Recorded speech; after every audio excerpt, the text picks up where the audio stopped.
Hello, hello, hello.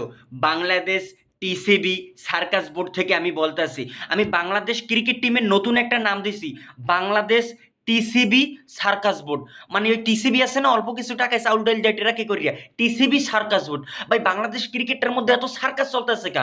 মানে যারা বল করবে তারা ৯ নাম্বারে নাইমা 50 করে। আর যারা ব্যাট করবে তারা বল করে। মানে এইরকম উল্টা-পুল্টা সিস্টেম কা? এবং বাংলাদেশ যে বিসিবি ক্রিকেট বোর্ডটা আছে, এই বোর্ডটার মধ্যে ২ দিন পর, পর সভাপতি পরিবর্তন হয়। মানে পাপন কাক্কু যাওয়ার পর একটা সার্কাস লাগিয়ে গেছে। মানে একজনারে সভাপতি বানায়, হে ২-৩০০ কোটি টাকা লইয়া উধাও হইয়া যায়। মানে সে একটা সার্কাস করে থুইয়ে যায়। এবং প্লেয়াররা যাদের বল করার কথা তারা ৯ নাম্বারে নাইমা 50 হাঁকাই গেলে। আর যারা প্রফেশনাল ব্যাটিং করবে তারা ব্যাটেই লাগাইতে পারে না। তারা ৫-৬ রান করে প্যাভিলিয়নে বইয়ে থাকে। লাজ, লজ্জা, শরম জোতার দিয়ে পিটাইলেও এগুলো ঠিক হবে না। পিছায় যদি ঘুমাইক্কা পিডাও এরপর এগুলো ঠিক হবে না। মানে লাজ লজ্জা বলতে একটা কথা আছে। যারা ক্রিকেট খেলে বর্তমানে বাংলাদেশ জাতীয় দলের তাদের এটা নাই। এটা বললেও লাভ হবে না বাবারা।